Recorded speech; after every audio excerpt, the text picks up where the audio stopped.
വീണ്ടും നമുക്ക് നമ്മുടെ കർത്താവിൻ്റെ സന്നിധിയിൽ ഒരുമിച്ച് ശരീരത്തിലും ആത്മാവിലും ശുഭതയുള്ളവരായി കൂടെ വരുവാൻ ദൈവമിടയാക്കിയ അവസരത്തിനായി ദൈവത്തെ സ്തുതിക്കുന്നു. അനേക ഇടങ്ങളിൽ നിന്ന്, ഭവനങ്ങളിൽ നിന്ന് കൂട്ടക്കരച്ചിലുകളൊക്കെ ഉയരുന്ന ഒരു സാഹചര്യം കൂടെ ലോകത്തിലുണ്ട്. ഇതിൻ്റെ നടുവിൽ സന്തോഷത്തോടെ നമുക്ക് കർത്താവിൻ്റെ പാദപീഠമായിരിക്കാൻ ദൈവമിടയാക്കിയല്ലോ. പകൽക്കാലം ജോലിസ്ഥാനങ്ങളിലും യാത്രകളിലുമൊക്കെ ദൈവം നമ്മെ സൂക്ഷിച്ചില്ലേ? കർത്താവിൻ്റെ വിശ്വസ്തത എത്ര വലുതായിരിക്കുന്നു. കടന്നു വന്ന എല്ലാവർക്കും, പ്രത്യേകാൽ കർത്താവിൻ്റെ ദാസൻ ജോൺസൺ പാസ്റ്റർ കുടുംബം, കർത്താവിൻ്റെ നാമത്തിൽ സ്നേഹവും വന്ദനവും കടപ്പാടുകളും നിങ്ങളെ അറിയിക്കുന്നു. പത്രോസിൻ്റെ ഒന്നാമത്തെ ലേഖനമാണ് നമ്മുടെ ചിന്തയ്ക്കായിട്ട് ആഗ്രഹിച്ചിരിക്കുന്നത്, ക്രമീകരിച്ചിരിക്കുന്നത്. ഇതിൻ്റെ മുഖവരയുടെ ഭാഗമായി ഇന്നലെ ആ ലേഖനത്തിൻ്റെ കർത്താവായ പത്രോസിനെ കുറിച്ച് ചില കാര്യങ്ങൾ ആമുഖമായി ഓർപ്പിക്കുകയുണ്ടായി.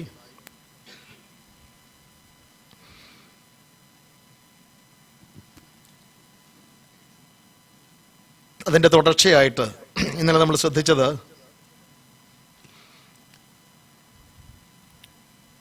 ലീഡർഷിപ്പിലേക്ക് കടന്നു വരുമ്പോൾ ആവശ്യമായി പത്രോസിൽ കർത്താവ് ദർശിച്ച ചില കാര്യങ്ങൾ. അതിലൊന്ന് ദ റൈറ്റ് പൊട്ടൻഷ്യൽ. അതാണ് നമ്മൾ തുടങ്ങിയിട്ട്. അതിലാദ്യമായി നാം ശ്രദ്ധിച്ചത്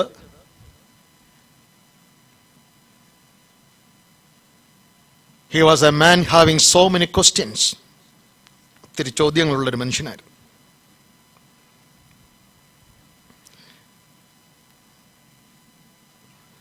ലൂക്കോസിന്റെ സുവിശേഷം 9-ാം അധ്യായം 45-ാം വാക്യം വായിക്കുമ്പോഴാണ് പത്രോസ് ചോദിച്ച ധാരാളം ചോദ്യങ്ങളുടെ പ്രത്യേകത നമുക്ക് ദർശിക്കുവാൻ കഴിയുക. ലൂക്കോസ് 9:45.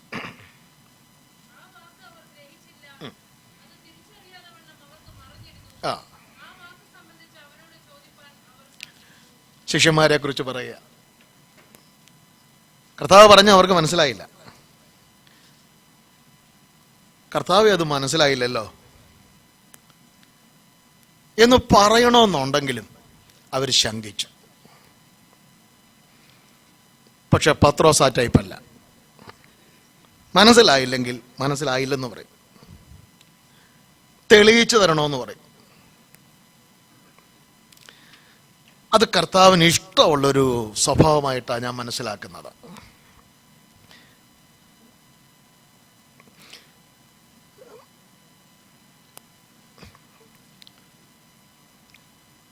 ഞാനിങ്ങനെ കഞ്ഞിക്കുഴി പാഴ്സനേതിലും എഴുതി വെച്ചിട്ടുണ്ട്, with God there are so many mysteries but there is no mistake with God. നമുക്ക് മനസ്സിലാക്കാൻ കഴിയാത്ത അനേകം മിസ്റ്ററികൾ ദൈവത്തിനുണ്ട്. പക്ഷെ ഒരു കാര്യം ഉറപ്പാ, there is no mistake. ദൈവത്തിനൊരു അബദ്ധം സംഭവിക്കുകയില്ല.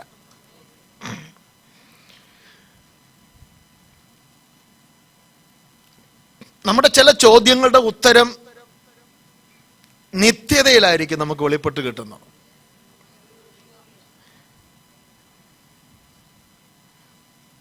അതൊന്ന് പറയാൻ തുടങ്ങിയാൽ നമുക്ക് പിടികിട്ടത്തില്ല. നമ്മുടെ എന്താ പറയുന്നത്, നമുക്കതിനുള്ള കപ്പാസിറ്റി ഇല്ല.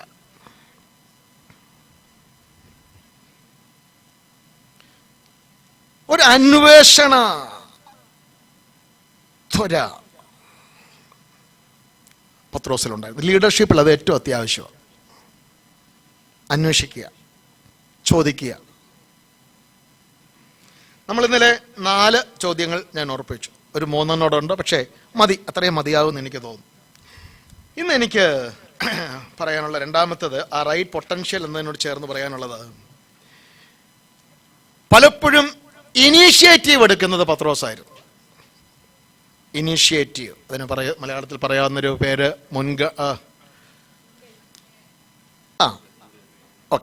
മുൻകൈ എടുക്കുക. ജനങ്ങൾ മനുഷ്യപുത്രനെ കുറിച്ച് ആരെന്ന് പറയുന്നു? അപ്പൊ ജനങ്ങളുടെ അഭിപ്രായം പറയും. അടുത്തത്, നിങ്ങൾ എന്തു പറയുന്നു? മറുപടിക്കൊട്ടും വൈകിയില്ല. പത്രോസ് പറയുന്നു, നീ ജീവനുള്ള ദൈവത്തിന്റെ പുത്രനായ ക്രിസ്തുവാണ്. ഇനീഷ്യേറ്റീവ്.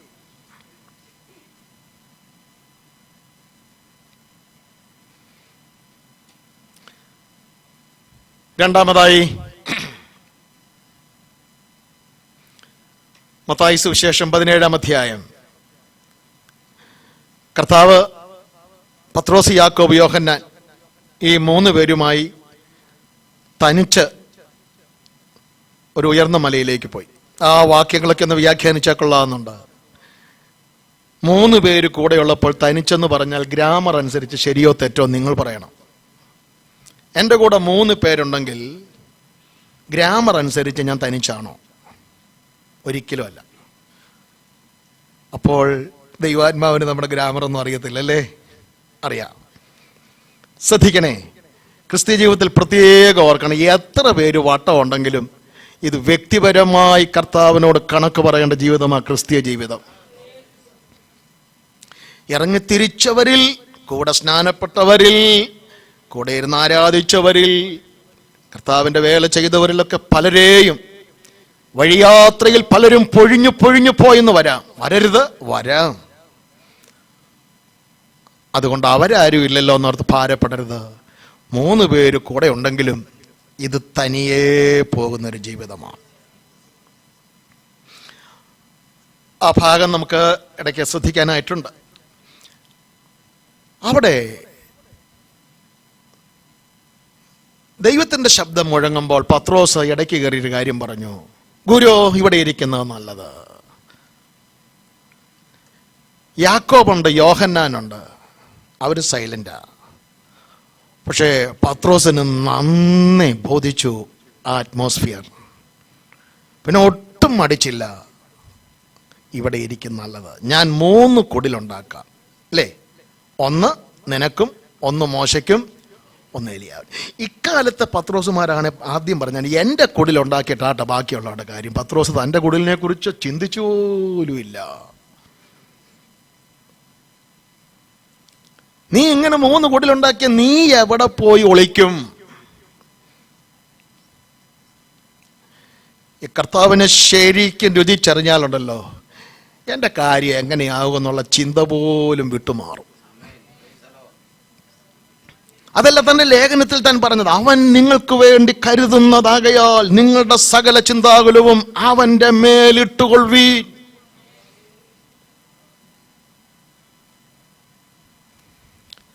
അപ്പൊ അവിടെയും ഇനീഷ്യേറ്റീവ് പത്രോസിനാണ്. 3-ാമത് അപ്പോസ്തല പ്രവൃത്തിയിലേക്ക് നമുക്കൊന്ന് കടന്നു വരാം. അവിടെ ഏതാ യൂദാ പോയ സ്ഥാനത്തേക്ക് ഒരു റീപ്ലേസ്മെന്റ് വേണം. അതിന്റെ മുൻകൈ പത്രോസാ എടുക്കുന്നത്, അല്ലേ? അപ്പോസ്തല പ്രവൃത്തി 1-ാം അധ്യായം അതിന്റെ യൂദാ ഒഴിഞ്ഞു പോയ സ്ഥാനത്തേക്ക് 2 പേരെ, മത്യാസിനെയും യോസേഫ് അല്ലെങ്കിൽ ബർശബ എന്ന് മറുപേരുള്ള യോസേഫ്, മത്യാസ്. എന്റെയൊക്കെ ചെറുപ്പത്തിൽ ഈ മത്യാസിനെ അനേകര് അടച്ചാക്ഷേപിച്ച് പ്രസംഗിച്ച് ഞാൻ കേട്ടിട്ടുണ്ട്. ഈ മനുഷ്യൻ ചീട്ടിട്ടൊക്കെ എടുത്തത്, പുള്ളി എവിടെ പോയി? പിന്നെ പുള്ളിയുടെ അഡ്രസ് ഇല്ലല്ലോ. 19-ാം സങ്കീർത്തനത്തിന്റെ ഭാഷയിൽ പറഞ്ഞാൽ വാക്കുകളില്ല, ഭാഷണമില്ല, ശബ്ദം കേൾപ്പാനുമില്ല മത്യാസിന്റെ. പക്ഷേ അപ്പോസ്തല പ്രവൃത്തി 1-ാം അധ്യായം നോക്കിയപ്പോഴാണ് ഈ മനുഷ്യൻ ഭയങ്കര ക്വാളിറ്റി ഉള്ള മനുഷ്യനാണെന്ന് എനിക്ക് മനസ്സിലായത്. എന്താണെന്നറിയാമോ? അതിന്റെ 21-ാമത്തെ വാക്യം ഒന്ന് വായിക്കുമോ? 1:21. എന്താണ് അവിടെ ക്വാളിഫിക്കേഷനായി പറഞ്ഞിരിക്കുന്നത്?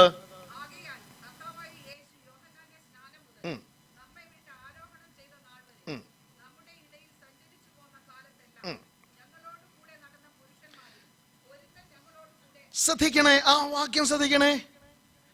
കർത്താവായ യേശു സ്നാനമേറ്റ അന്നു മുതൽ ആരോഹണം ചെയ്ത സമയം വരെ ഞങ്ങളോട് കൂടെ ബ്രേക്കില്ലാതെ, ഗ്യാപ്പില്ലാതെ ഈ കഴിഞ്ഞ 3.5 വർഷങ്ങൾ ഞങ്ങളുടെ കൂടെ നടന്ന വ്യക്തികളിൽ 2 പേരാണ് ഇവര്. പക്ഷേ ഇങ്ങനെ 2 പേര് കൂടെ നടക്കുന്നെന്ന് അപ്പോസ്തല പ്രവൃത്തിയിലാണ് നമുക്ക് മനസ്സിലാക്കാൻ കഴിയുന്നത്. അല്ലാത്ത ഇടങ്ങളിൽ 12 പേരുടെ പേരെ അറിയുന്നുള്ളൂ. അപ്പൊ എൻ്റെ ഒരു ചോദ്യം ഇതാണ്, ഞാൻ എന്നോട് തന്നെയാണ് ആ ചോദ്യം ചോദിക്കുന്നത്. ഇവരുടെ കൂടെ 3.5 വർഷം ഇടതടവില്ലാതെ നിഴല് പോലെ നടന്നിട്ട് നിന്റെ പേരൊന്ന് എടുത്തു പറഞ്ഞില്ലല്ലോ. നമ്മളാണ് നിൽക്കും ആ കൂട്ടത്തിൽ.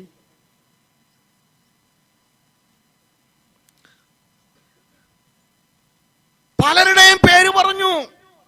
പത്രോസിന്റേത്, യാക്കോബിന്റെ ഒക്കെ നമുക്കറിയാം. മത്തിയാസിന്റെയും യോസേഫിന്റെയും പേര് ഒരിടത്ത് പോലും പരാമർശിച്ചില്ല. എന്റെ ചിന്ത, 5 അപ്പം കൊണ്ട് 5000 പേരെ പോഷിപ്പിച്ചപ്പോൾ വിളമ്പുന്നതിലും ഇവരും ഉണ്ടായിരുന്നിരിക്കും. പേര് പറഞ്ഞില്ല, പേര് പറഞ്ഞില്ല. ബൈബിളിൽ ഒരു പ്രത്യേക ഒരു തീമുണ്ട്, the ministry of the unknown.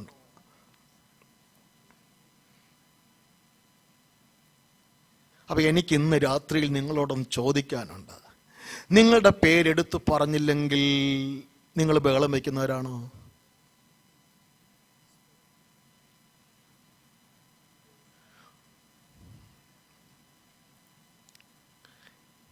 പല സ്ഥലങ്ങളിലും ഉണ്ടായ പ്രശ്നം അങ്ങനെയൊക്കെയല്ലേ? എൻ്റെ പേര് പറഞ്ഞില്ലല്ലോ. പറയാതെ വന്നാലും ഒരുപക്ഷെ മനുഷ്യൻ എന്നുള്ള നിലയിൽ വിട്ടുപോയതാകാം. അല്ല, ഡെലിബറേറ്റ് ആയിട്ട് തന്നെ ആയിക്കോട്ടെ. ഒരാത്മീകനാണോ? Be silent.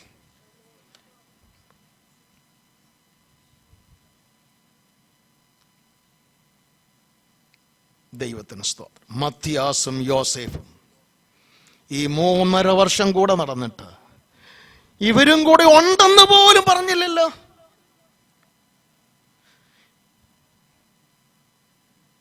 അതൊരു ക്വാളിറ്റിയാണ്.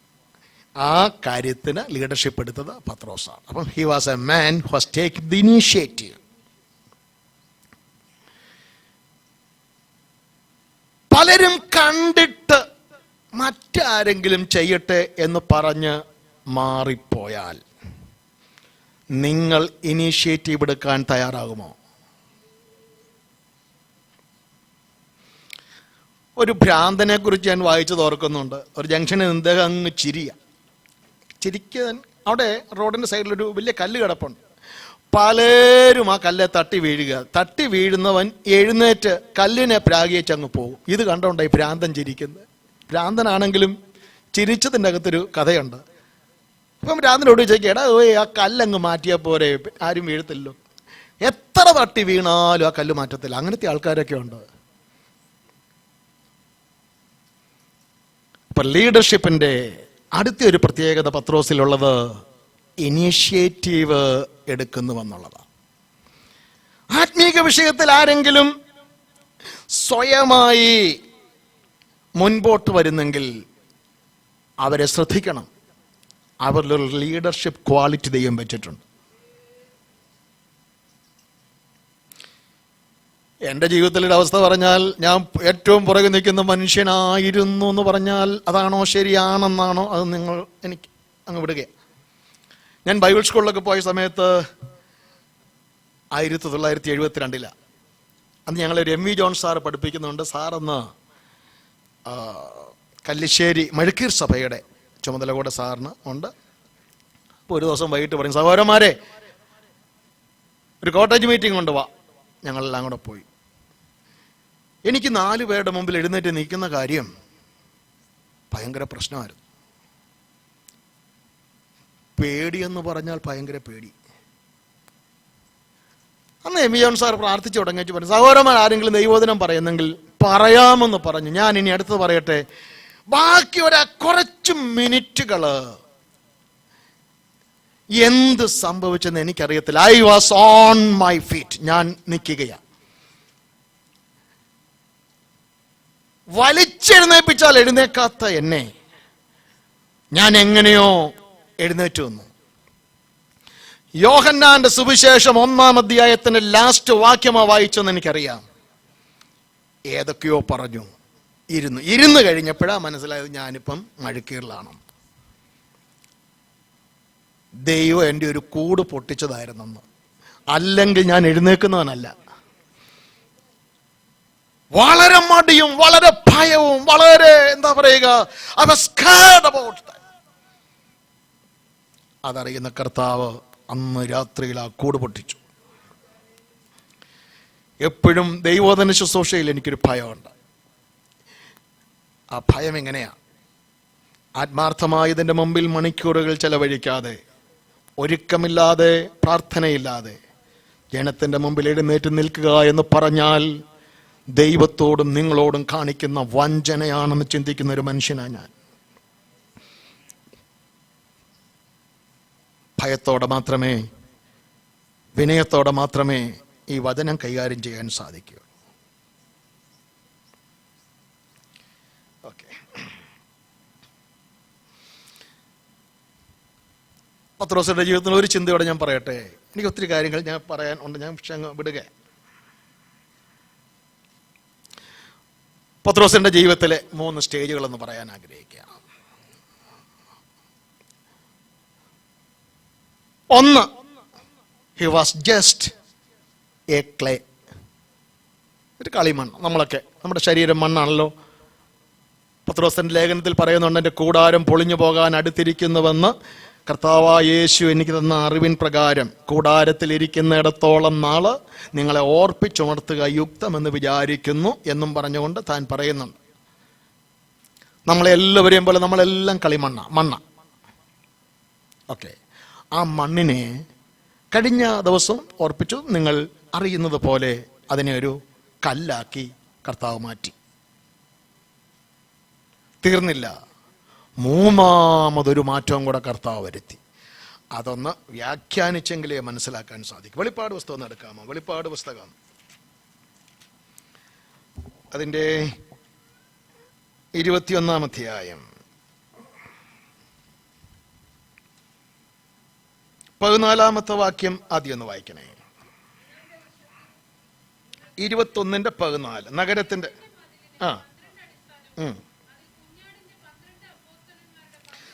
നഗരത്തിന്റെ മതിലിന് 12 അടിസ്ഥാനവും അതിൽ കുഞ്ഞാടിന്റെ 12 അപ്പോസ്തലന്മാരുടെ 12 പേരും ഉണ്ട്. ഇനി അതിന്റെ 19-ാമത്തെ വാക്യം.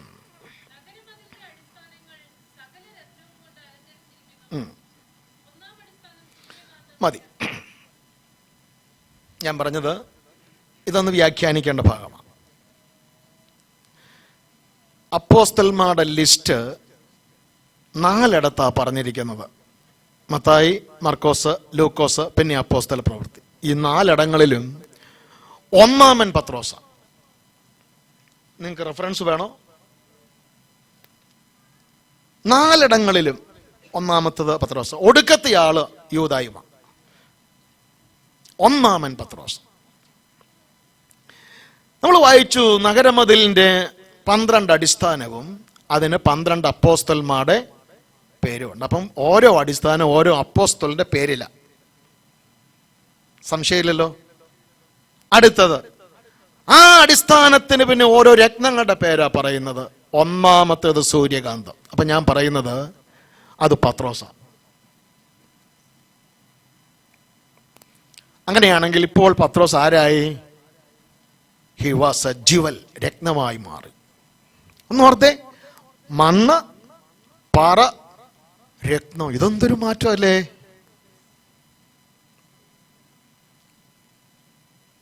മണ്ണിനെ പാറയാക്കിയത് വലിയൊരു മാറ്റമാണ്. തീർന്നിട്ടില്ല, ഇനി ഇത് രത്നമായിട്ട് മാറണം. എൻ്റെ ദൈവമക്കളെ, ഒരു കളിമണ്ണിനെ രത്നമാക്കി മാറ്റാൻ കഴിയുന്ന ഒരുവനുണ്ടെങ്കിൽ നസ്രേത്തുകാരനായ യേശുവല്ലാതെ ആർക്കാത് കഴിയുക?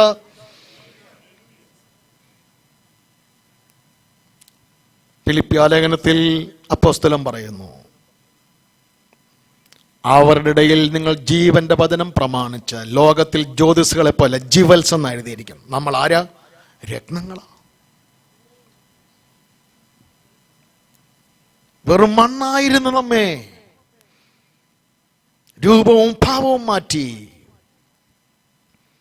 അധികം താമസമെന്നെ തൻ്റെ പുത്രന്റെ സ്വരൂപത്തോട് അനുരൂപരാക്കി മാറ്റുന്ന ഒരു ദിവസം ഏറ്റവും അടുത്തിരിക്കുകയാണ്.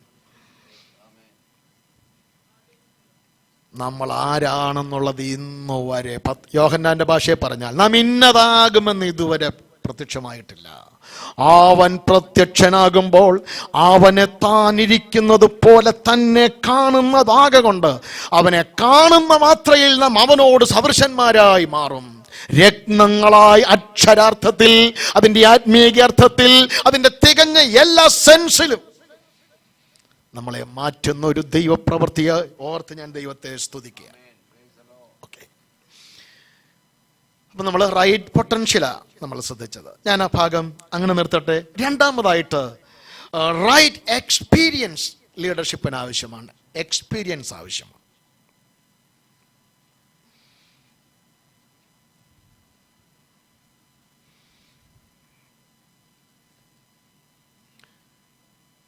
അതിലൊന്ന് പത്രോസിന് കർത്താവ് കൊടുത്ത ഒരു എക്സ്പീരിയൻസ് എന്ന് പറയുന്നത് ഡിവൈൻ ഇൻസൈറ്റ്, ആത്മീകമായ ഉൾക്കാഴ്ച കർത്താവ് ഈ സാധാരണക്കാരനായ മനുഷ്യന് കൊടുത്തു.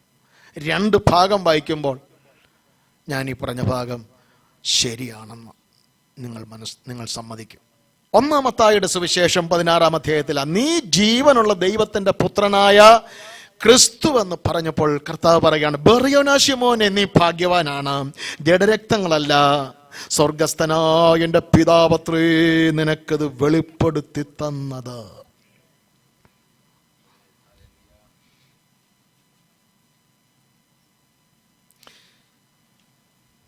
രണ്ടാമതായി യോഹന്നാന്റെ സുവിശേഷം 6-ാം അധ്യായം, ആ ഭാഗം ഒന്ന് വിശദീകരിക്കണമെന്നാണ് എൻ്റെ ചിന്ത. യോഹന്നാന്റെ സുവിശേഷം 6-ാം അധ്യായം.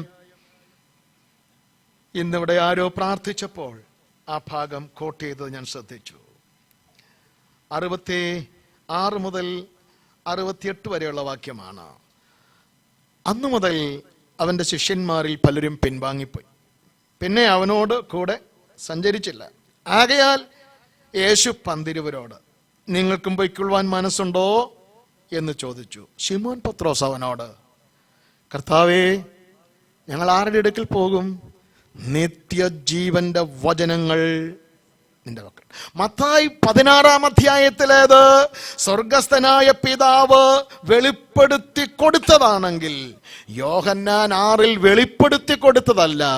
യേശുവിനെ ഒബ്സർവ് ചെയ്തപ്പോൾ മനസ്സിലായ സത്യമാ, നിത്യജീവന്റെ വചനങ്ങൾ നിന്റെ പക്കലുണ്ട്. ഞാൻ ഇനി ഒരു സത്യം പറയാൻ ആഗ്രഹിക്കുക. വചനത്തിൽ ദൈവം നമുക്ക് തന്നെ കുറിച്ച് വെളിപ്പാട് തന്നത് കക്ഷത്തിലിരിക്കെ, മനോരമ, മംഗളം, തനിനിറം, അതെല്ലാം അക്ഷരം വിടാതെ പ്രിന്റ് ചെയ്ത പ്രസ് പോലും വായിച്ചിട്ട് ഈ പുസ്തകം സഭായോഗത്തിന്റെ സൗകര്യാർത്ഥം കൊണ്ടുവന്നിട്ട്, പിന്നെ നമ്മുടെ ആൾക്കാർ ബുദ്ധിയിൽ വളരെ അഗ്രഗണ്യരാണ്. എന്നെ സന്തോഷിപ്പിച്ച ഒരു വാക്യം, നാട്ടിലെ സന്തോഷിപ്പിച്ച വാക്യം മിക്കവാറും സങ്കീർത്തനത്തിന്റെ ഒടുവിലത്തെ വാക്യ. എനിക്കിപ്പോഴും അത്ഭുതം, ദൈവമേ, മറ്റു വാക്യങ്ങളൊന്നും ഇവരെ സന്തോഷിപ്പിക്കുന്നില്ലല്ലോ. അതൊരു സൂത്രമാണ്. രക്ഷപ്പെടാം. മിക്കവാറും സങ്കീർത്തനത്തിന്റെ ഒടുവിലത്തെയൊക്കെ കുഴപ്പമില്ലാത്ത വാക്യങ്ങളാണ്. ഞാൻ ആ പറഞ്ഞ വാക്ക് നിങ്ങൾ തെറ്റിദ്ധരിക്കരുത്, കുഴപ്പമില്ലാത്ത. നിങ്ങളോട് എനിക്കൊരു I am feeling a frankness with you. നിങ്ങളോട് എനിക്കൊരു തുറന്നിടപെടാൻ സാധിക്കും എന്നുള്ളത് കൊണ്ടാണ് പറഞ്ഞത്. അല്ലെങ്കിൽ ഇങ്ങനെ വിമർശകന്മാരാണെങ്കിൽ വളരെ കെയർഫുള്ളായിട്ട്. അപ്പം നിങ്ങളോട് ഞാൻ തുറന്നു പറയുകയാണ്, ഈ പുസ്തകം അന്വേഷിക്കാത്ത, ധ്യാനിക്കാത്ത ഒരു വ്യക്തി വെളിപ്പെടുത്തണെന്ന് പറഞ്ഞാൽ അതിന് തമ്പുരാനെ കിട്ടത്തില്ലെന്ന് പറയുന്ന മനുഷ്യനാ ഞാൻ. പക്ഷെ ഈ വചനത്തിന്റെ മുമ്പിൽ നിങ്ങൾ ഇരുന്ന് നോക്കിക്കേ, നിങ്ങൾക്ക് ലഭിക്കുന്ന ഇൻസൈറ്റ് എത്ര വളരെയാണെന്ന് അറിയാമോ? ഞാനിപ്പോഴും ഓർക്കുന്നു, തിരുവല്ലായിൽ ചക്കുളം എന്ന് പറയുന്ന സ്ഥലത്ത് അന്ന് ആ അമ്മ അവിടെ വന്നിട്ടില്ല. ഞാനവിടെ പ്രവർത്തിക്കുന്നൊരു സമയമാണ്. അന്ന് അമ്മ വരുന്നതിന് മുമ്പ് ഞാനവിടെ ഉണ്ട്. അമ്മ പിന്നീടാ വന്നത്. അമ്മയെ വെച്ചിരുന്ന സ്ഥലത്തോടൊക്കെ ഞങ്ങൾ പാട്ടുമൊക്കെ പാടി ദൈവവചനമൊക്കെ പറഞ്ഞു പോയ സ്ഥലങ്ങളാണ്. ആക്ച്വലി അതൊരു ചലഞ്ചായിരുന്നു. എന്നെ വിശ്വാസ ജീവിതം കർത്താവ് പഠിപ്പിച്ചത് അവിടെ വെച്ചാ.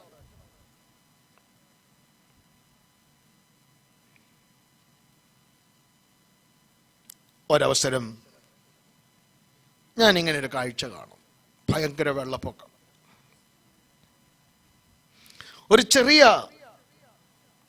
വള്ളം, ആ വെള്ളപ്പൊക്കം ഭയങ്കര ശക്തിയിലാണ് പോകുന്നു. അതിൻ്റെ തൊട്ടു പുറകെ കൂറ്റനൊരു ബോട്ട്.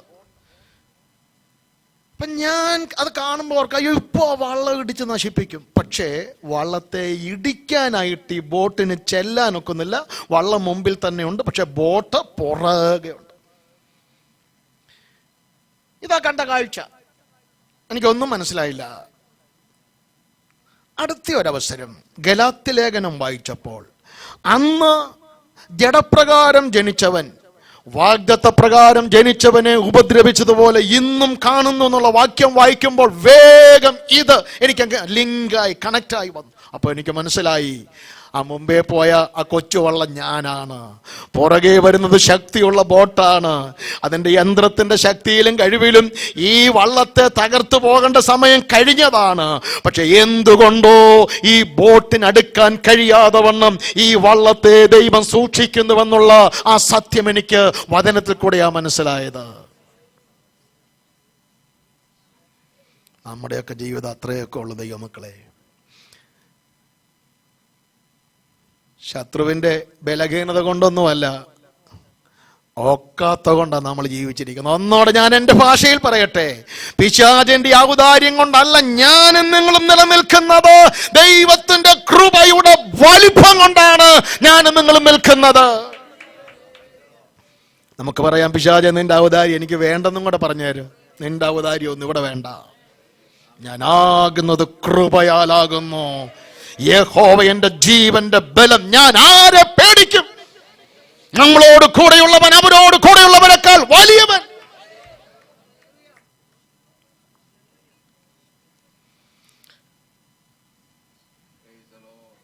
ദൈവത്തിന് സ്തോത്രം. ശ്രദ്ധിക്കുക, നിത്യജീവന്റെ വചനങ്ങൾ നിന്റെ പക്കലുണ്ട്. ഇത് ഈ 6-ാം അധ്യായത്തിലെ ഇൻസിഡന്റിൽ കൂടെയാണ് പത്രോസിന് മനസ്സിലായത്. 6-ാം അധ്യായത്തിലെ നമുക്കറിയാം, 5 അപ്പം കൊണ്ട് 5000 പേരെ പോഷിപ്പിക്കുന്ന ഭാഗം. ഒരിക്കല് കുറെ കുട്ടികൾ ഇങ്ങനെ കളിച്ചുകൊണ്ടിരിക്കുകയാണ്. അപ്പൊ ഒരുത്തൻ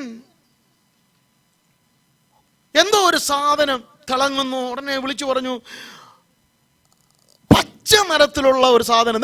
It is green in color. അടുത്തവൻ ഓടി വന്ന് പറഞ്ഞില്ല, ഇത് ബ്ലൂ ആണ്. അടുത്തയാൾ പറഞ്ഞു റെഡാ. ഇവര് തമ്മിൽ ബഹളമായി. ഒരുത്തൻ ഗ്രീൻ കളറാന്ന് പറയുന്നു, ഒരുത്തൻ റെഡ് ആണെന്ന് പറയുന്നു, ഒരുത്തൻ ഓറഞ്ച് നിറമാണെന്ന് പറയുന്നു, ഒരുത്തൻ വയലറ്റ് നിറമാണെന്ന് പറയുന്നു. ആ സമയത്ത് ഒരു പ്രായമുള്ള ഒരു മനുഷ്യൻ വരുന്നു. കുഞ്ഞുങ്ങളെ, നിങ്ങൾ എന്താ വഴക്കുണ്ടാക്കുന്നേ? അവരവരുടെ കാര്യങ്ങൾ നിരത്തി. ആ മനുഷ്യൻ അതെടുത്തേച്ച് പറഞ്ഞു, കുഞ്ഞുങ്ങളെ നിങ്ങൾ പറഞ്ഞെല്ലാം ശരിയാ, ഗ്രീനും ശരിയാ, റെഡും ശരിയാ, ബ്ലൂവും ശരിയാ. ഇതൊരു പ്രിസമാ കുഞ്ഞുങ്ങളെ. സൂര്യന്റെ പ്രകാശത്തിനനുസരിച്ച് ഇതിൽ നിന്ന് ഈ കളറുകൾ ഇങ്ങനെ പ്രതിഫലിക്കും. നിങ്ങൾ പറയുന്ന എല്ലാം ശരിയാ. യോഹന്നാന്റെ സുവിശേഷം 6-ാം അധ്യായത്തിൽ യേശുവെന്ന ആ ആരാണെന്ന് യേശു ക്രിസ്തുവിന്റെ ഏതാണ്ട് ഒരു 6 കൂട്ടം പദവികൾ ഈ സംഭവത്തിൽ നമുക്ക് കാണുവാൻ കഴിയുന്നുണ്ട്. ഇത് പത്രോസ് നോട്ട് ചെയ്ത് ഒന്ന് വായിക്കുമോ? ഒന്നാമതായി പത്രോസ് അവിടെ മനസ്സിലാക്കിയത്, അല്ലെങ്കിൽ കർത്താവ് 5 അപ്പം കൊണ്ട് 5000 പേരെ പോഷിപ്പിച്ച ഇൻസിഡന്റിൽ ഒന്നാമത് നമുക്ക് വെളിപ്പെടുന്നത്, Jesus, he is the compassionate one. മനസ്സലിവുള്ളവൻ. ഒന്ന് വായിക്കുമോ? മത്തായി സുവിശേഷം 14:14. ഇതേ ഇൻസിഡന്റ് തന്നെ മത്തായി സുവിശേഷത്തിൽ പറയുമ്പോൾ ഒരു വാക്ക് ചേർത്ത് പറയുന്നുണ്ട്. മത്തായി 14:14.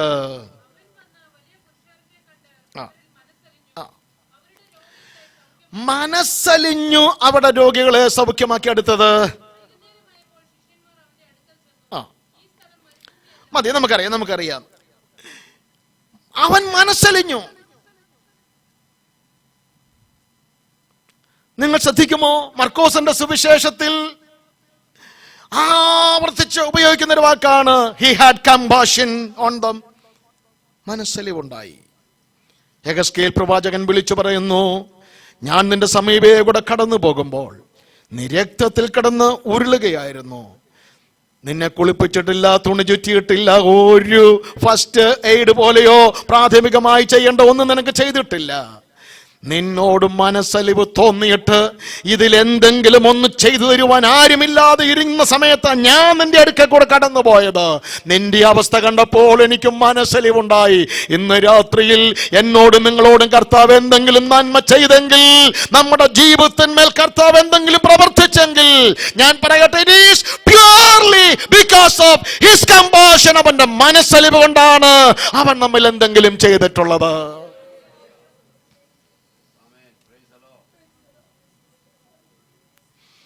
ഒരു ദൈവദാസൻ എൻ്റെ വീട്ടിൽ ചെന്നു. അപ്പോൾ അവിടുത്തെ മിടുക്കിയായൊരു മോളുണ്ട്. ദൈവദാസനോട് അങ്ങ് വളരെ അടുത്തു, നമ്മുടെ ജെറമിയ അടുത്ത പോലെ അങ്ങ് അടുത്തു. ആ ദൈവദാസൻ പറഞ്ഞു, മോൾക്ക് ടോയ്സ് ഒക്കെ ഉണ്ടോ? ഓയ്യോ, എനിക്ക് ഒത്തിരി ടോയ്സ് ഉണ്ട് പാസ്റ്റങ്ങളെ എന്ന് കാണിക്കാമോ? കാണിച്ചു. ഒത്തിരി ഉണ്ട്, ഏതെല്ലാം സൈസാ. എൻ്റെയൊക്കെ ചെറുപ്പത്തിൽ പാളവണ്ടിയായിരുന്നു. പാള അറിയാമോ? പാള അതായിരുന്നു. ആ പാളവണ്ടിയൊക്കെ മാറി ജെറമിയൊക്കെ കയറി പോകുന്ന വണ്ടി കാണണം. എന്നാ രസം, എന്ത് മാറ്റവാ അല്ലേ? എന്നിട്ട് ആ ദൈവദാസൻ ഒരു കുസൃതി ചോദ്യം ചോദിച്ചു, മോളെ നിനക്ക് ഒത്തിരി ടോയ്സ് ഉണ്ടല്ലോ, ഇതിലേറ്റവും ഇഷ്ടപ്പെട്ട ടോയ് ഏതാ? അന്നേരം പറഞ്ഞു, പാസ്റ്റങ്ങളെ അത് ഇതൊന്നും അല്ല, വേറെ ഒരെണ്ണമാ.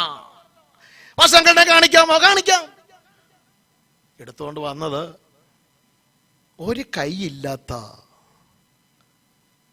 മുടി വെച്ചിരുന്നൊന്നും പലതും ഇല്ല, വല്ലാത്ത ഒരു ഷേപ്പിലെത്തിയ ഒരു പാവ ഡോൾ. ഇതാണ് എൻ്റെ ഫേവറേറ്റ്. ദൈവദാസനോർത്ത്, ഇതെന്താ ഇത് സാധാരണ കുട്ടിയല്ലല്ലോ. അപ്പൊ ചോദിച്ചു, മോളെ എന്താ അതിൻ്റെ കാരണം? അപ്പോഴാ കുട്ടി പറഞ്ഞത്, പാസ്റ്റങ്ങളെ ഇതിനെ ഞാൻ സ്നേഹിച്ചില്ലെങ്കിൽ ഇതിനെ സ്നേഹിക്കാൻ വേറെ ആരും ഇല്ല.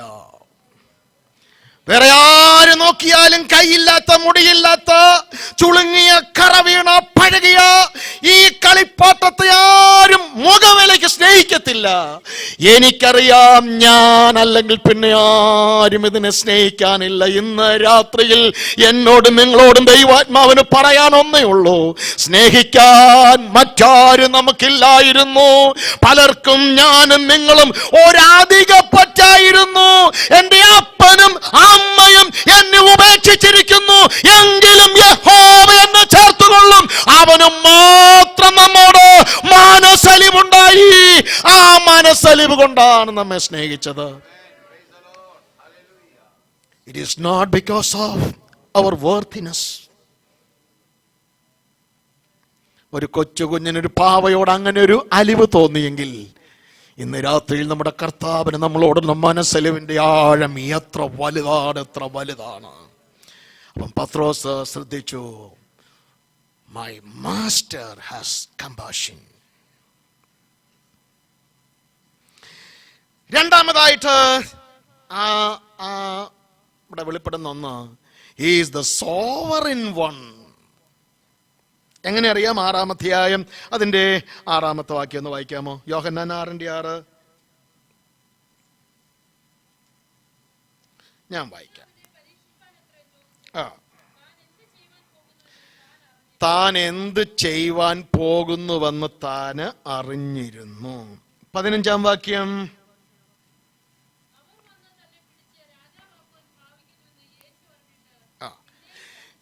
അവർ തന്നെ രാജാവാക്കുവാൻ ഭാവിക്കുന്നു എന്ന് യേശു അറിഞ്ഞിട്ട്. ശ്രദ്ധിക്കണേ,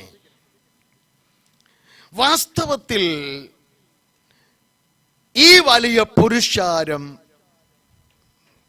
ശിഷ്യന്മാർ പ്രതീക്ഷിച്ചതല്ല. അതിലുപരിയായി നിങ്ങൾ ഇവർക്ക് ഭക്ഷിക്കാൻ കൊടുക്കണം എന്ന് ഇവർ വിചാരിച്ചിട്ടേയില്ല. പണ്ടത്തെയൊക്കെ മീറ്റിങ്ങുകളുടെ നോട്ടീസിൻ്റെ ഒടുവിൽ ഒരു ലൈൻ എഴുതും, ഉച്ചഭാഷിണിയും ഉണ്ടായിരിക്കുന്നതാണ്. അയ്യോ ഉച്ചഭാഷിണി ഉണ്ട്, അയ്യോ ഉച്ചഭാഷിണി കാണാനായിട്ട്, ഉച്ചഭക്ഷണമല്ല ഉച്ചഭാഷിണി കാണാൻ എന്തോ ആൾക്കൂട്ടാന്നറിയാമോ? നമ്മൾ ഏതെങ്കിലും സെമിനാർ വല്ലതും വെച്ചാൽ നമ്മൾ എന്താ പറയും? ഭക്ഷണം കൊടുക്കുന്നില്ലെങ്കിൽ അങ്ങനെയൊക്കെ ഉള്ളൂ, അവരൊരു ഭക്ഷണം കരുതിയിരിക്കണം. ഉണ്ടെങ്കിൽ പറയും ലഞ്ച് പ്രൊവൈഡ് ചെയ്യും. ലഞ്ച് പ്രൊവൈഡ് ചെയ്യാമെന്നും പറഞ്ഞിട്ടാണോ ഈ ജനം വന്നത്? അല്ല. കർത്താവ് പറയും നിങ്ങൾ ഇവർക്ക് കൊടുക്കണം. നമ്മളൊക്കെ വീടുകളിലൊക്കെ താമസിക്കുന്നവരല്ലേ, പ്രതീക്ഷിക്കാത്ത സമയത്ത് ഒരു 10-25 പേര് കയറി വന്നു. അതിൽ നല്ല ഉച്ച സമയമാണ്. എന്നാ ചെയ്യും? ഇവിടെയാണെങ്കിൽ ഒന്ന് ഡയൽ ചെയ്താൽ മതി, അല്ലെങ്കിൽ വിളിച്ചാൽ മതി, വീട്ടിൽ കൊണ്ടുത്തരൂ. അയ്യോ അങ്ങനെയൊന്നും സൗകര്യമില്ലാത്തടത്ത് അപ്പം വി വിൽ ഗെറ്റ് പാനിക്, നമുക്ക് ബുദ്ധിമുട്ടുണ്ടാകും. പക്ഷെ ഇവിടെ എഴുതിയിരിക്കുന്നു യേശു അറിഞ്ഞിരുന്നു. But he will never get surprised at what else is taking place in our life. നമ്മുടെ ജീവിതത്തിൽ സംഭവിക്കുന്ന പലതിനെ കുറിച്ചും ഞാനും നിങ്ങളും നടുങ്ങാറുണ്ട്, ഞെട്ടിപ്പോകാറുണ്ട്. പക്ഷെ ഇന്ന് രാത്രിയിൽ പറയട്ടെ, അവൻ അതിന്റെ ആവശ്യമില്ല, അവൻ അത് അറിയുന്ന ദൈവമാണ്. നിങ്ങൾക്കറിയാമോ, പ്രൊവൈഡ് എന്നുള്ള വാക്ക് 2 ലാറ്റിൻ വാക്കിന്റെ സംയോജിച്ചുള്ളതാ. Provide, pro and video. മകനെ യഹോവ കരുതിക്കൊള്ളും, ഗോഡ് വിൽ പ്രൊവൈഡ് എന്ന് പറഞ്ഞാൽ നമ്മൾ നമ്മുടെ ജീവിതത്തിൽ നാളെ അല്ലെങ്കിൽ നാളെ കഴിഞ്ഞ് 2 വർഷത്തിനപ്പുറം ഇതൊന്നും നമുക്കറിഞ്ഞുകൂടാ. പക്ഷെ ഒന്നോർത്തുകൊള്ളുക, ഞാനും നിങ്ങളും സേവിക്കുന്ന കർത്താവ് നമ്മുടെ ജീവിതത്തിന്റെ സമസ്തവും അറിയുന്നവനാണ്. അവൻ അറിയാത്തതായി ഒന്നും നമ്മുടെ ജീവിതത്തിൽ ഉണ്ടാകുന്നില്ല. ഇതാണ് നമ്മുടെ ധൈര്യം എന്ന് പറയുന്നത്. So he is the sovereign one. കുഴയ്ക്കുന്ന പ്രശ്നങ്ങളും ആവശ്യഭാരങ്ങളും ജീവിതത്തിൽ കയറി വരുമ്പോൾ മനുഷ്യൻ എന്നുള്ള നിലയിൽ ഇളകാൻ സാധ്യതയുണ്ട്. പക്ഷേ പത്രോസ് കർത്താവിനെ നോക്കിയപ്പോൾ മനസ്സിലായി, ഒരു എന്താ പറയുന്നത്, ചാഞ്ചാട്ടവും ഇല്ലാത്തൊരു കർത്താവ്, totally composed and having A quiet spirit. He is the sovereign one. Sovereign one. ഞാൻ ആദ്യം പറഞ്ഞല്ലോ കമ്പാഷനേറ്റ് ക്രൈസ്റ്റ്. അതിൻ്റെ അകത്ത് എനിക്ക് 4 കാര്യങ്ങൾ. ഒന്ന്, അവരുടെ ഫിസിക്കൽ നീഡ്സ്, അവരുടെ രോഗികളെ സൗഖ്യമാക്കി. 2, അവരുടെ മെറ്റീരിയൽ നീഡ്, അവർക്ക് അപ്പവും മീനും കൊടുത്തു. 3, അവരുടെ സ്പിരിച്വൽ നീഡ്, അവർക്ക് വചനം കൊടുത്തു. നോക്കിയേ, ഫിസിക്കൽ, മെറ്റീരിയൽ, സ്പിരിച്വൽ, ഇത് 3 കർത്താവിൻ്റെ വകുപ്പുകളാണ്. അത് കർത്താവ് നേരിട്ട് കൈകാര്യം ചെയ്യുന്ന വകുപ്പാണ്. എൻ്റെയും നിങ്ങളുടെയും ശരീരത്തിൻ്റെയും മനസ്സിൻ്റെയും ആത്മാവിൻ്റെയും ഭൗമിക വിഷയങ്ങളാകട്ടെ, സകലവുമാകട്ടെ, ജീവനും ഭക്തിക്കും വേണ്ടിയതെല്ലാം എല്ലാം എല്ലാം എല്ലാം അവൻ്റെ പാക്കേജിലുണ്ട്. അവൻ നമുക്ക് നൽകിയ ഓഫർ എന്താണെന്നറിയാമോ? എൻ്റെ അടുക്കൽ വരുന്നവനെ ഞാൻ ഒരു നാളും മറക്കത്തില്ല. ഇതാ ഓഫർ.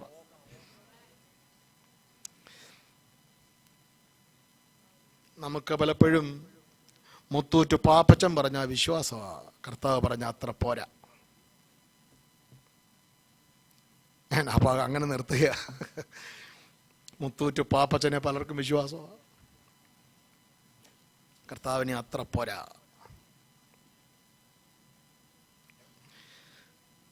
മൂന്നാമതായി ഈ ഇൻസിഡന്റിൽ നമുക്ക് കാണുവാൻ കഴിയുന്നത് എ ഡിപ്പെൻഡന്റ് ക്രൈസ്റ്റ്. ഒന്ന് വായിക്കുമോ? മത്തായി സുവിശേഷം 14:19 വാക്യം. മത്തായി 14:19.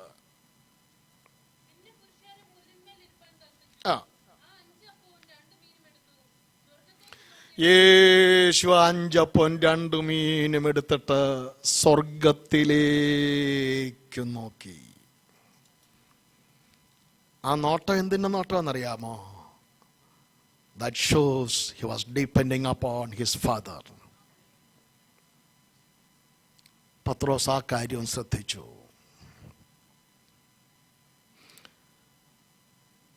അത് വിശദീകരിക്കണമെന്ന് ആഗ്രഹിക്കുന്നെങ്കിലും സമയത്ത് ഞാൻ ഭയപ്പെടും. 4-മതായിട്ട് a sufficient Christ. A sufficient Christ എന്ന് പറഞ്ഞാൽ ശേഷിപ്പിച്ചത് 12 കൊട്ട നിറച്ചെടുത്തു. ഓരോരുത്തന് അല്പം വീതം എന്ന് പറഞ്ഞാൽ കൊടുത്തെന്ന് വരുത്തി വിടണമെന്നുണ്ടെങ്കിൽ പോലും 200 വെള്ളിക്കാശിന് തികയത്തില്ല എന്ന് പറഞ്ഞ സ്ഥാനത്ത് 12 കൊട്ട നിറച്ചെടുത്തു. എൻ്റെ ദൈവമേ സ്തോത്രം. ഇവരുടെ കയ്യിൽ കൊട്ടയും കൂടെ ഉണ്ടായിരുന്നല്ലോ. എന്തിനാ ഈ കൊട്ടയും കൊണ്ട് നടക്കുന്നത്? നമ്മളാണ് വെറുതെ കൊട്ടയും കൊണ്ട് നടക്കുമോ? അവർക്കറിയാം വെറുതെ പിടിച്ചുകൊണ്ട് നടക്കേണ്ടി വരത്തില്ല. മനുഷ്യന്റെ പിന്നാലെയാണെങ്കിൽ പിടിച്ച കൊട്ട അത് തന്നെ ഒരു ചുമടായി മാറും. പക്ഷെ യേശുവിൻ്റെ പിന്നാലെ ഇറങ്ങി തിരിച്ചത് വെറും കൊട്ടയോടുകൂടെയാണെങ്കിൽ, ഞാൻ ഇന്ന് രാത്രിയിൽ പറയട്ടെ, എൻ്റെ ദൈവമക്കളെ, എൻ്റെ ജീവിതത്തിൽ ലഭിച്ചതല്ലാതെ എനിക്കൊന്നുമില്ല. സീറോയിൽ നിന്നും തുടങ്ങിയ ക്രിസ്തീയ ജീവിതം എന്തെങ്കിലും ഉണ്ടെങ്കിൽ തമ്പുരാൻ തന്നതല്ലാതെ ഒന്നുമില്ല. ഈ കൊട്ട ശൂന്യമായി തീരാൻ അനുവദിക്കാത്ത ഒരു ദൈവം നമുക്കായി ജീവിക്കുന്നു. അക്ഷരികമായൊരു കൊട്ടയല്ല, നിങ്ങളുടെ ഹൃദയം സ്വീകരിക്കാൻ പാകമായൊരു കൊട്ടയായിട്ട് ദൈവസന്നിധിയിൽ കടന്നു വന്നാൽ ആ കൊട്ടയിൽ വിളമ്പാൻ കർത്താവ് തയ്യാറാണ്. ഇന്ന് രാത്രിയിൽ അങ്ങനെയാണോ വന്നിരിക്കുന്നത്? അങ്ങനെയാണോ വന്നിരിക്കുന്നത്? വിചാരിക്കുന്നതിലും നനയ്ക്കുന്നതിലും അത്യന്തം പരമായി നടത്തി നമ്മെ സഹായിപ്പാൻ കഴിവുള്ള കർത്താവ്, ഈ കർത്താവിന്റെ പിന്നാലെ ഇറങ്ങി തിരിച്ചവരുടെയൊക്കെ ഒരു സാക്ഷ്യമുണ്ട്. ഒഴിഞ്ഞ കൊട്ടയുമായി ഇറങ്ങി തിരിച്ച മനുഷ്യൻ യാക്കോബ് പറയുകയാണ്, ഒരു വടിയോടുകൂടെ മാത്രം യോർദാൻ കടന്നവനാണ് ഞാൻ, ഇപ്പോൾ നീ എന്നെ 2 കൂട്ടമാക്കിയിരിക്കുന്നു.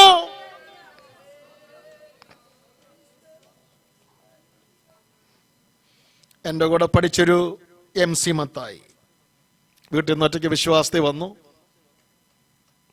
അപ്പനും അമ്മയും കൂടെ ഒരു കാര്യം പറഞ്ഞു. ആവശ്യവും പറഞ്ഞുകൊണ്ട് കൈ നീട്ടി, നീ ഇതിലാ വന്നേക്കില്ല കേട്ടോ, നിനക്ക് പെന്തിക്കോസിൽ പോകാൻ കണ്ട സമയം, നീ ഇതിലാ വന്നേക്കരുത്.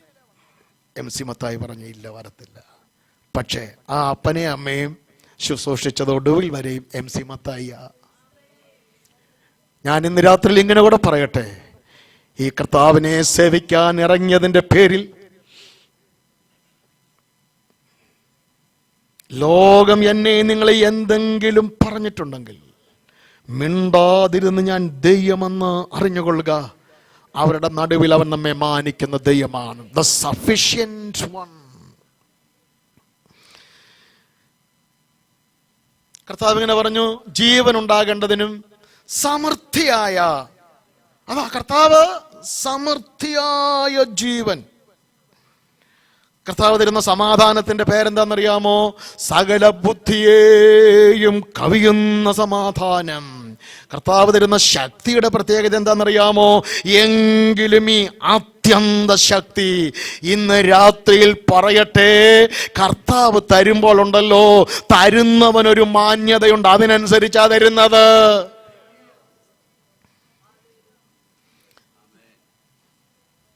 നമ്മുടെ യോഗ്യതയുടെ ബേസിലല്ല, തരുന്നവനൊരു മാന്യത. D.L. മൂഡി എന്ന് പറഞ്ഞ ദൈവദാസൻ തന്റെ ശുശ്രൂഷയുടെ ഒരു കാലഘട്ടത്തിൽ താൻ ഒത്തിരി ഡ്രൈ ആയി. തന്റെ പ്രോഗ്രാംസ് എല്ലാം താൻ ക്യാൻസൽ ചെയ്തിട്ട് തൻ്റെ ഒരു സ്നേഹിതന്റെ വീട്ടിൽ കടന്നു ചെന്നു. എനിക്ക് നിങ്ങളുടെ ഒരു മുറി തരണം പ്രാർത്ഥിക്കാൻ. അവിടെ ഇരുന്നു. D.L. മൂഡി പറഞ്ഞു, കർത്താവേ, ഒരു പുതിയ നിറവ് തരാതെ ഞാൻ ഈ മുറിയുടെ വെളിയിലിറങ്ങത്തില്ല. പ്രാർത്ഥിക്കാൻ തുടങ്ങി. ഏറ്റവും ഒടുവിൽ മൂടി പറഞ്ഞു, കർത്താവേ മതി, അല്ലെങ്കിൽ ഞാൻ പൊട്ടിപ്പോകും. കർത്താവേ മതി, അല്ലെങ്കിൽ ഞാൻ പൊട്ടിപ്പോകും.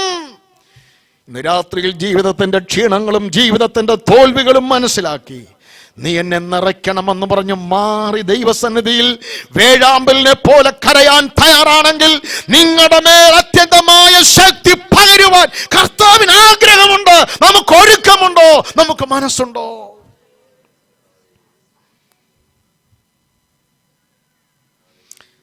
എനിക്കിതെല്ലാം മനസ്സിലാക്കാൻ വലിയ ബുദ്ധിമുട്ട് തോന്നുന്നില്ല. കർത്താവ് പറഞ്ഞു, കഷണമൊന്നും ഇവിടെ ശേഷിപ്പിച്ചേക്കരുത്. അതാണ് എനിക്ക് ഈ കർത്താവ് ഇതൊരു പിശുക്കത്തരമല്ലേ? ആവശ്യം പോലെ അപ്പം പെരുപ്പിക്കാൻ കഴിവുണ്ടെങ്കിൽ പിന്നെ ഈ കഷണമൊക്കെ പെറുക്കേണ്ട കാര്യമുണ്ടോ? കർത്താവ് ചില പാഠങ്ങൾ പഠിപ്പിക്കുക. ദൈവം നമുക്ക് തരുന്ന നന്മകൾ വേസ്റ്റാക്കി കളയല്ല കേട്ടോ. ഞാനിനി ഒരു കാര്യമോട് നിങ്ങളോടങ്ങ് പറയുക. എനിക്കങ്ങ് നമ്മൾ ഒത്തിരി പേര് ഭക്ഷണമൊക്കെ ഒത്തിരി വേസ്റ്റ് ആക്കുന്നവരാ. കല്യാണമൊക്കെ വന്നു കഴിഞ്ഞാൽ അയ്യോ ഒന്നും പറയണ്ട. ഏതോ പെന്തക്കോസ്തുകാരുടെ കല്യാണത്തിന് നമ്മുടെ PC ജോർജ് ചെന്നു പറഞ്ഞു, ശകാരിച്ചെന്ന്, നിങ്ങൾ എന്നാ പെന്തക്കോസ്തുകാരാ, ആഡംബരം. ഏതെങ്കിലും കഷണം വേസ്റ്റ് ആക്കിയാൽ കർത്താവ് ചോദിക്കും. ദൈവം തരുന്ന ആരോഗ്യം വേസ്റ്റ് ആക്കരുത്. ദൈവം നിങ്ങൾക്ക് അത്ഭുതമായി തന്ന ജോലി വേസ്റ്റ് ആക്കാനുള്ളതല്ല. ദൈവം നിങ്ങൾക്ക് തരുന്ന ടാലന്റുകൾ വേസ്റ്റ് ആക്കി കളയരുത്. ഒരു കഷണവും കളയാതെ. അപ്പൊ എനിക്ക് ആദ്യം ആ ഭാഗം വായിച്ചപ്പം തോന്നിയത് പിശുക്കാണോ എന്നാ. പക്ഷേ അതിന്റെ 39 വാക്യം ഒന്ന് വായിക്കാം. അപ്പോഴെനിക്ക് അയ്യേ ഞാൻ എന്നെ മണ്ടത്തര ചിന്തിച്ചെന്ന് മനസ്സിലായത്. 39 വാക്യം ഒന്ന് നോക്കിയേ.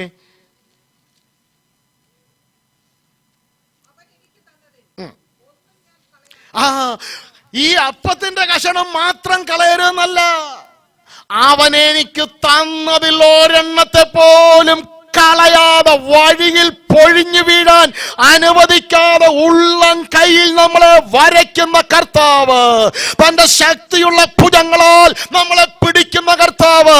എന്തിനാ പിടിച്ചെന്നറിയാമോ?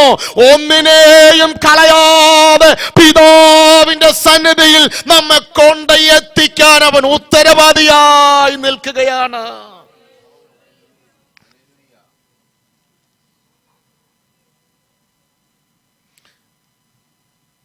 യേശുവിൻ്റെ 12-ാമത്തെ വയസ്സിൽ ദേവാലയത്തിൽ പോയി മാതാവും പിതാവും ഒക്കെ ചേർന്ന് തിരിച്ചു വന്നപ്പം യേശു കൂടെ ഇല്ലെന്ന് മനസ്സിലായില്ല. ഒരു ദിവസം കഴിഞ്ഞപ്പോൾ മനസ്സിലായി. പിന്നെ 3 ദിവസത്തെ വഴി, 4 ദിവസമായി. ഇപ്പം ഒരു ആഫ്രിക്കക്കാരൻ പയ്യനതിനൊരു മറുപടി പറഞ്ഞ എന്നാണെന്നറിയോ? വളരെ രസമാണ്. ഞാൻ പറയാം, ലോകം മുഴുവനും മാതാവേ ഞങ്ങൾക്ക് വേണ്ടി പ്രാർത്ഥിക്കണം, ഞങ്ങൾക്ക് വേണ്ടി അപേക്ഷിക്കണേ എന്ന് പറയുക. അപ്പൊ ആ ആഫ്രിക്കക്കാരൻ പയ്യൻ പറഞ്ഞതാ, എടാ ജീവിച്ചിരുന്നപ്പോൾ സ്വന്തം മകന്റെ കാര്യം മറന്ന ഈ കക്ഷിയാണോ നാട്ടുകാരുടെ മുഴുവൻ പേരിന് ഓർത്തുകൊണ്ടിരിക്കുന്നേ?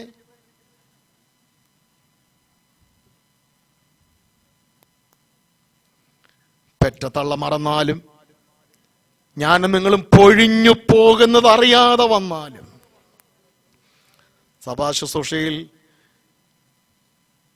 എൻ്റെ ജീവിതത്തിലൊക്കെ പലരുടെയൊക്കെ ഒരു സർട്ടൻ എക്സ്റ്റെൻഡ് കഴിഞ്ഞാൽ പിന്നെ പുറകിലൊക്കെ ഇരിക്കുന്നവരുടെ മുഖം മനസ്സിലായെന്ന് വരത്തില്ല. ഇതൊക്കെ മനുഷ്യന് സംഭവിക്കാം കേട്ടോ, മനുഷ്യന് സംഭവിക്കാം, നിങ്ങൾക്കും സംഭവിക്കാം. അല്ലെ നിങ്ങളിവിടെ വന്ന് നിന്ന് വായിക്കിലേക്ക് നോക്കി നിങ്ങൾക്ക് സംഭവിക്കും. അവിടെ ഇരിക്കുന്നതുകൊണ്ട് തോന്നുകയില്ല, ഇവിടെ വന്നാൽ അത് മനസ്സിലാവും. അതൊക്കെ മനസ്സിലാക്കി മുമ്പോട്ട് പോകണം. പക്ഷെ ഞാൻ പറഞ്ഞത്, മനുഷ്യൻ വിട്ടുപോയേക്കാം, പക്ഷെ ഒരു കാര്യം പറയാം, കർത്താവ് വിട്ടുപോകത്തില്ല. മത്സ്യത്തിന്റെ വയറ്റിൽ കിടക്കുന്ന യോനയെയും കട്ടത്തിയുടെ മുകളിലിരിക്കുന്ന സക്കായിയെയും നിന്റെ കണ്ണിനെ നിന്റെ ആത്മാവിനെ ഒളിച്ച് ഞാൻ എവിടെ പോകും? സ്വർഗത്തിൽ കയറിയാൽ നീ അവിടെയുണ്ട്, പാതാളത്തിൽ കിടക്ക വിരിച്ചാൽ നിന്റെ കൈ അവിടെ എന്നെ നടത്തും. എന്നിട്ട് ഉഷസിന്റെ ചിറക് ധരിച്ചെന്ന് പറഞ്ഞാൽ പ്രകാശത്തിന്റെ വേഗതയിൽ ഞാൻ പോയാൽ അവിടെയും നിന്റെ കണ്ണെന്നെ കാണും. ഇന്ന് രാത്രിയിൽ പൊഴിഞ്ഞു പോകാൻ സമ്മതിക്കാതെ പിതാവ് എനിക്ക് തന്നതിൽ ഒന്നുപോലും നഷ്ടപ്പെട്ടു പോകാതെ ഒടുക്കത്തെ നാളിൽ അവരെ ഉയർപ്പിക്കണമെന്നാണ് കർത്താവിന്റെ താല്പര്യം. അതിനവൻ കഴിവുള്ളവനാണെന്നാണ്. ഈ ശേഷിപ്പിച്ച കഷണം ഒന്നും നഷ്ടമാക്കരുത് എന്ന് പറഞ്ഞതിലെ ഉദ്ദേശം. 6-ാമതായി സറണ്ടേർഡ് ക്രൈസ്റ്റ്. അത് പറയാതെ എനിക്ക് വാക്ക് നിർത്താൻ ഒക്കുന്നില്ല. 6-ാം അധ്യായം 15-ാം വാക്യം, 6:15, യോഹന്നാൻ 6:15, അവർ വന്ന് തന്നെ പിടിച്ച് എന്റെ ദൈവമക്കളെ, മനുഷ്യൻ പിടിച്ച് രാജാവാക്കിയാൽ പിടിച്ചു കയറ്റിയവർ പിടിച്ച് താഴെ ഇറക്കിയിരിക്കും. കർത്താവിനെ ആരും പിടിച്ച് രാജാവാക്കണ്ട. അവൻ പിറന്നത് തന്നെ എങ്ങനെയാ? പലരും ജനിച്ചതിന് ശേഷമാണ് രാജാവായത്. പക്ഷേ യഹൂദന്മാരുടെ രാജാവായി പിറന്നവനെവിടെ? പിറന്നത് തന്നെ രാജാവ്. അവനൊരു പേരുണ്ട്, വെറും രാജാവല്ല, രാജാതിരാജാവ്.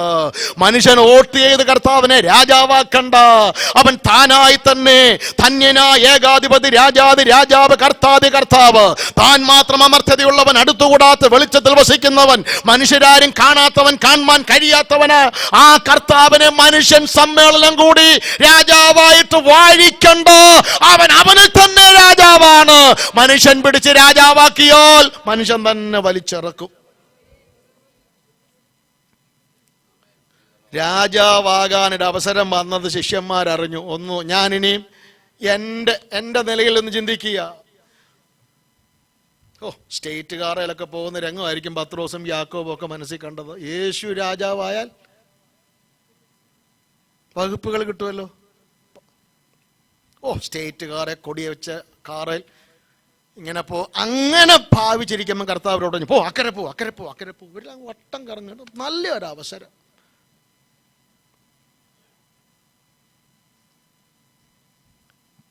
ഇവർ രാജാവാക്കാൻ ഭാവിച്ചതിന്റെ കാരണം കൂടെ പറയാം. ഫ്രീ ശാപ്പാട് കിട്ടി, ഇഷ്ടം പോലെ കിട്ടി. കൂപ്പൺ വേണ്ടായിരുന്നു, ഫ്രീ. നിമിഷ നേരം കൊണ്ട് ജനങ്ങൾക്ക് ആവശ്യമായ ആഹാരം ഒരു ഒറ്റ പ്രാർത്ഥന കൊണ്ട് കൊടുക്കാൻ കഴിയുന്നെങ്കിൽ ഇവനൊരു വലിയ രാജാവ് തന്നെ. ഇവനെ രാജാവാക്കിയാൽ കുശാലായിട്ട് ഭക്ഷണം കിട്ടി. ഇതൊക്കെയാണ് അവരുടെ പുറകിലത്തെ താല്പര്യം. കർത്താവ് അങ്ങനെ രാജാവാകാൻ നിന്നു കൊടുത്തില്ല. ഇതെല്ലാം കൂടെ കണ്ട പത്രോസ് പറയുകയാണ്, ഞങ്ങൾ എവിടെ പോകാനാ? നിത്യജീവന്റെ വചനങ്ങൾ നിന്റെ പക്കലുണ്ട്. ഇന്ന് രാത്രിയിൽ ലീഡർഷിപ്പിന്റെ ഏറ്റവും വലിയ പ്രത്യേകത കർത്താവിനെ പഠിക്കുക എന്നുള്ളതാണ്. ആമൻ. യേശുവിനെ ശ്രദ്ധിച്ചു നോക്കുക, ഉറ്റുനോക്കുക. സ്വീകരിച്ചു പറയുന്ന മഹാപുരോഹിതനും അപ്പോസ്തലനുമായ യേശുവിനെ ശ്രദ്ധിച്ചു നോക്കുക. യേശു ആരാണെന്ന് പഠിക്കുക, പകർത്തുക. ഈ ക്വാളിറ്റി പത്രോസിനുണ്ടായിരുന്നു.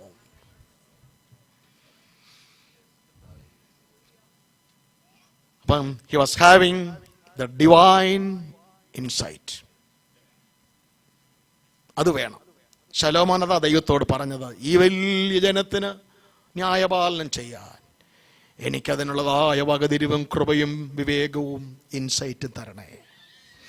ഞാൻ ഒന്നുകൂടെ പറയട്ടെ, ഈ ദുഷ്ട ലോകത്തിൽ ജീവിക്കാൻ ഭേദാഭേദങ്ങളെ വിവേചിച്ചറിയാനുള്ള ഇൻസൈറ്റ് പ്രാപിക്കും. ഈ ശിശുക്കളുടെ ഒരു പ്രത്യേകത എന്നാണെന്നറിയോ? ഞാൻ പറയാം.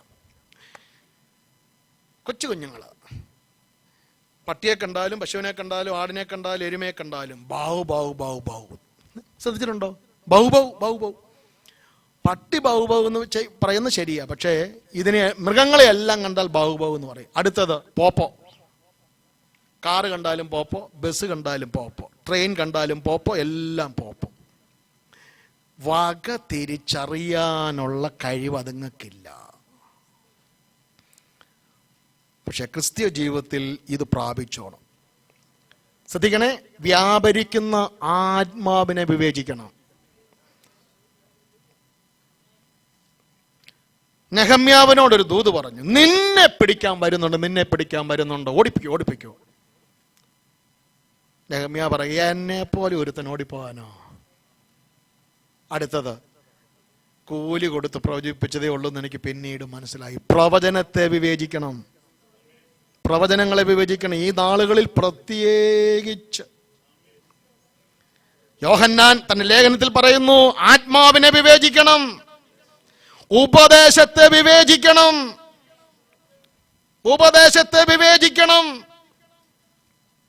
ഒരു ദൈവദാസൻ പറഞ്ഞൊരു സംഭവം കൂടെ പറഞ്ഞാൽ ഈ വാക്കട നിർത്തുകയാണ്. ആ സഭയിലൊരു വ്യക്തിയെന്ന്, ആ സഭയിൽ പരിശുദ്ധാത്മാവിന്റെ പ്രവർത്തനങ്ങളെ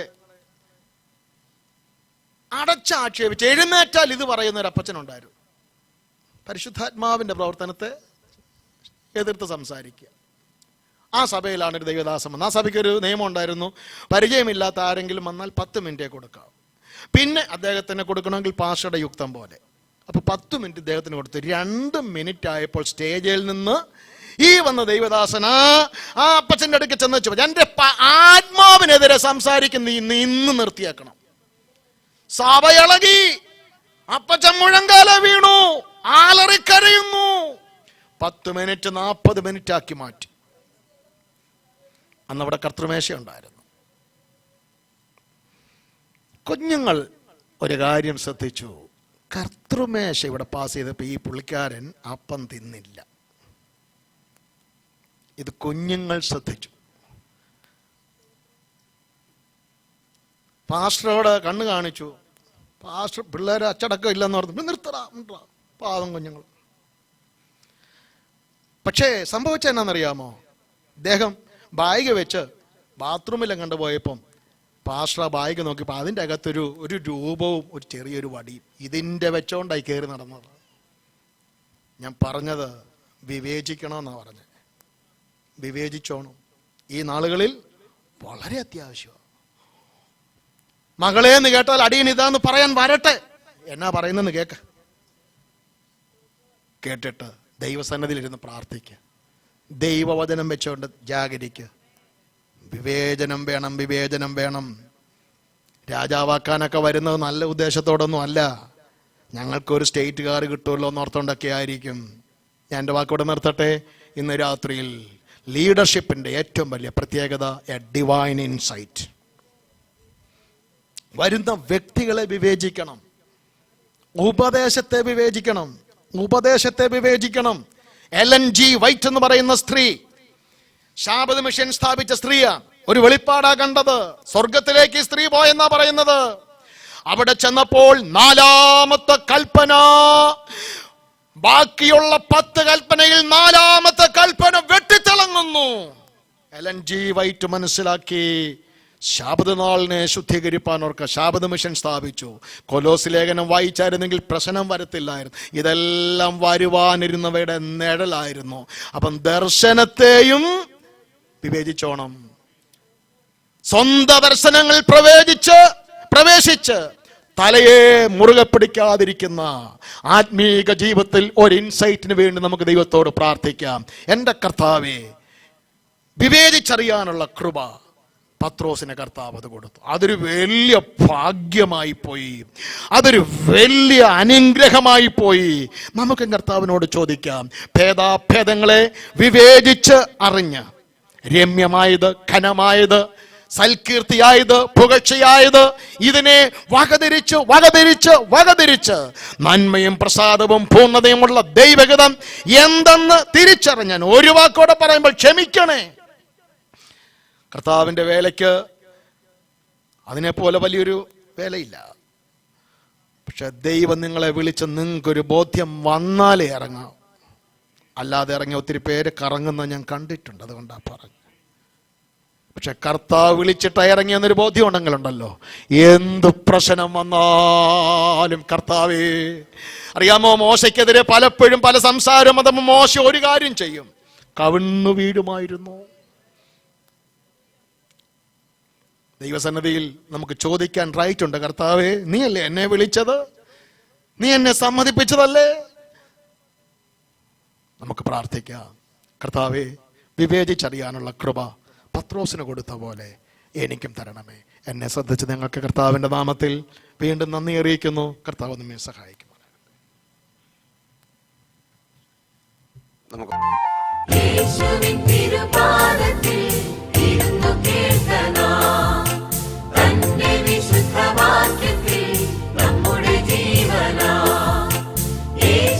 സുവിശേഷം ദിവ്യമാം ഉപദേശം